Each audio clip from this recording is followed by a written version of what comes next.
মহান মে দিবস। সুতরাং এই দিবসের পেছনে তো একটা হিস্টোরিক ব্যাকগ্রাউন্ড আছে বা একটা ইতিহাস আছে, সেটা যদি একটু ছোট্ট করে আমাদের সাথে বলতেন। এই দিবসটি আসলে ঘোষণা হয়েছিল শ্রমিকদের একটা আন্দোলনের দিবস হিসেবে, এবং সেটা 1889 সালে প্যারিসে আন্তর্জাতিক এক সম্মেলনে। শ্রমিকদের সম্মেলন ছিল বিভিন্ন দেশের শ্রমিকদের ইউনিয়ন, শ্রমিকদের পার্টি, যারা মূলত সমাজতান্ত্রিক আদর্শে দীক্ষিত ছিল, তাদের যে একটা আন্তর্জাতিক সম্মেলন, যেটা দ্বিতীয় আন্তর্জাতিক নামে পরিচিত হয়েছিল। সেই সম্মেলনে এই মে দিবসকে 8 ঘন্টা কর্মদিবসের দাবির আন্দোলনের একটা দিন হিসেবে পালন করার জন্য পরবর্তী বছরে, মানে 1890 সালে এটা পালিত হবে, সেভাবেই সারা দুনিয়াভাবে যাতে পালিত হয় সেই ঘোষণাটা দেওয়া হয়েছিল। এবং এইটার মূল প্রেরণা এসেছিল 1886 সালে পয়লা মে, যেভাবে পুরো যুক্তরাষ্ট্রব্যাপী একটা আন্দোলন হয়েছিল সেই প্রেরণা থেকে। মানে যুক্তরাষ্ট্রে এই 1886 সালের পয়লা মে একটা ব্যাপক আন্দোলনের সূচনা হয়েছিল, কর্মসময়টাকে 8 ঘন্টা করার দাবিতে। এবং সেটাও ঘোষণা এসেছিল আরো 2 বছর আগে, 1884 সালে যুক্তরাষ্ট্রের শ্রমিক ইউনিয়নগুলোর একটা জাতীয় ফেডারেশনের পক্ষ থেকে ঘোষণা দেওয়া হয়েছিল যে 1886 সালের পয়লা মে সারা দেশের সবগুলো শ্রমিক ইউনিয়ন তারা রাজপথে আসবে, তারা ধর্মঘট করবে, তারা এই 8 ঘন্টা কর্মদিবসের দাবিটাকে একেবারে একটা জাতীয় আইনে পরিণত করার জন্য আন্দোলনটা চালিয়ে যাবে। এবং সে অনুযায়ী 86 সালের পয়লা মে সেটা হয়েছে, শান্তিপূর্ণভাবে মোস্টলি হয়েছে।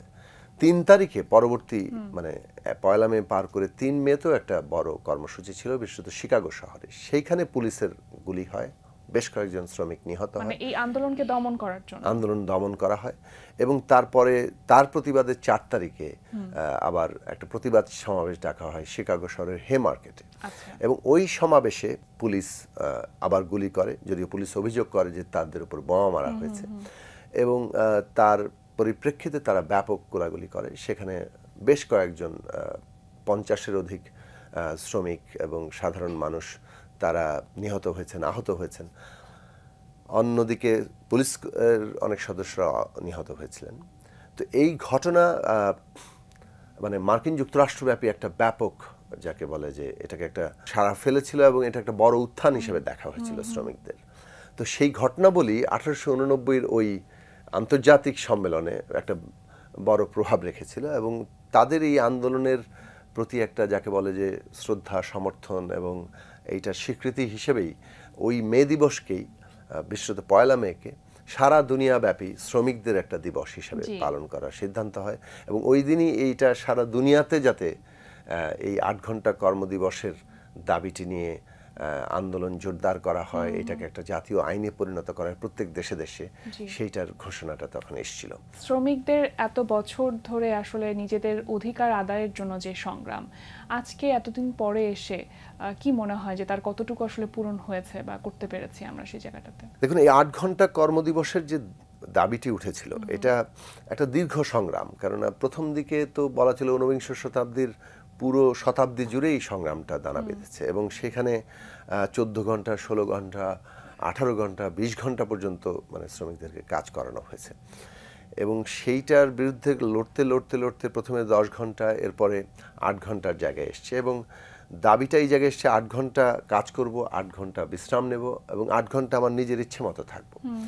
এই যে মানে স্বাধীনতার দাবিটা যুক্ত হয়ে যাচ্ছে, তার মানে এই দাবিটা আসলে আরো বৃহত্তর পরিসরে দেখলে একটা গণতান্ত্রিক দাবি। একটা দেশের ভেতরে যদি নাগরিকরা স্বাধীন না হন, সব নাগরিক স্বাধীন না হন, তাহলে স্বাধীনতা কোথায় আসলো? কাদের জন্য কেবল স্বাধীনতা? স্বাধীনতার অর্থ হচ্ছে নাগরিক নিজে স্বাধীন হচ্ছে কিনা। তাহলে সেই জায়গা থেকে স্বাধীনতাটাকে, তো নাগরিকের মধ্যে বিরাট অংশ হচ্ছে শ্রমজীবী মানুষ, শ্রমিক। তারাই সম্পদ সৃষ্টি করে। দেখা গেল তারাই আসলে, তাদের কোনো ন্যূনতম স্বাধীনতা নেই। ন্যূনতম বেঁচে থাকার জন্য তাকে ওই 18 ঘন্টা 20 ঘন্টা শ্রম দিতে হচ্ছে। তার মানে শ্রমটা তাকে বাধ্যতামূলকভাবে দিতে হচ্ছে, তার ন্যূনতম সাবসিস্টেন্স, মানে একেবারে টিকে থাকার জন্য। এখন এই জায়গায় ইয়েটা করা হলো যে না, আমার বাঁচার জন্য যে মানে মজুরি দরকার, অর্থাৎ যা কিছু আমার খাদ্য কিনতে হবে, অন্যান্য জিনিস আমাকে সংগ্রহ করতে হবে, সেইটা আমি 8 ঘন্টা শ্রম করে আমাকে পেতে হবে। এর বাইরে আমাকে 8 ঘন্টা আমার নিজের মতো থাকতে পারার জায়গাটা, এই যে স্বাধীনতার দাবি নাগরিকের, এই স্বাধীনতার জায়গাটা মানে এই আন্দোলনের একটা গুরুত্বপূর্ণ উপাদান ছিল।